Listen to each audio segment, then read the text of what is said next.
ഏതെങ്കിലും ഒരു കാര്യം ഉദ്ദേശിച്ച് നമ്മൾ വാങ്ങിക്കുന്ന ചില സാധനങ്ങൾ അതിന് യൂസ്ഫുൾ ആകാതെ വരുമ്പോൾ നമ്മൾ എടുത്ത് പുറത്തോട്ട് കളയുകയാണ് പതിവ്. അങ്ങനെ കളഞ്ഞിരിക്കുന്ന ഒരു സാധനമാണ് ഇത്. ഇതൊരു മീൻകുളത്തിന് വേണ്ടിയിട്ട് വാങ്ങിച്ചിരിക്കുന്ന ഒരു നെറ്റായിരുന്നു. അപ്പോൾ അതിനത് പറ്റിയില്ല. അപ്പോൾ ഞാൻ അതിനെ എടുത്ത് പുറത്തിട്ടിരുന്നു. അപ്പോൾ ഇപ്പോഴാണ് ഇങ്ങനെ ഒരു ഐഡിയ തോന്നിയത്. അത് ഞാൻ കട്ട് ചെയ്തിട്ട് ഇതേപോലെ ആദ്യം ഒന്ന് മടക്കി കൊടുത്തു. പിന്നെ ഒരു 3-4 പീസുകൂടെ കട്ട് ചെയ്തിട്ട് അതെല്ലാം കൂടി വെച്ചിട്ടൊന്ന് ജോയിൻറ്റ് ചെയ്ത് എടുക്കുകയാണ്. അപ്പോൾ ഞാൻ ഈ ഒരു കമ്പിനൂല് വെച്ചിട്ടാണ് ഇത് കെട്ടിയിരിക്കുന്നത് കേട്ടോ.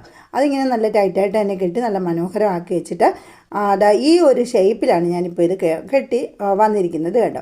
അപ്പോൾ ഇതിനകത്ത് ഇനി വേണമെങ്കിൽ നമുക്കിതൊരു ഹാങ് ചെയ്ത് ചെടിയൊക്കെ വെച്ച് കൊടുക്കാൻ പറ്റും, അല്ലെങ്കിൽ മറ്റുള്ള ഉപയോഗങ്ങൾക്കൊക്കെ ഉപയോഗിക്കും. ഇപ്പം ഞാൻ ആദ്യം ഇതിലൊരെണ്ണം ചെടിയാണ് സെറ്റ് ചെയ്തത്. ഈ റിപ്സാലിസ് പോലെ ഉള്ള അധികം വെള്ളം വേണ്ടാത്ത ചെടിയൊക്കെയാണ് ഇതിനകത്ത് വെച്ച് കൊടുക്കുന്നത്. പിന്നെ ഇത് നനയായിരിക്കാൻ വേണ്ടി ഒരു പ്ലാസ്റ്റിക് ഇട്ടിട്ട് ചെടി വെക്കുകയാണെങ്കിൽ കുറച്ചുകൂടി നല്ല ഭംഗിയായിരിക്കും. പിന്നെ ഇതിനൊന്ന് പെയിൻറ്റ് അടിച്ച് കൊടുക്കുകയാണെങ്കിൽ അതിനെക്കാട്ടി ഭംഗിയായിരിക്കും. പിന്നെ ഞാൻ മറ്റൊരെണ്ണം ഉണ്ടാക്കിയിട്ട് ഇത് അടുക്കളയിലെ പച്ചക്കറി അരിയുന്ന വേസ്റ്റാണ്, അതെന്താ ഇതേപോലെ ഒന്ന് വെച്ച് കൊടുത്തു.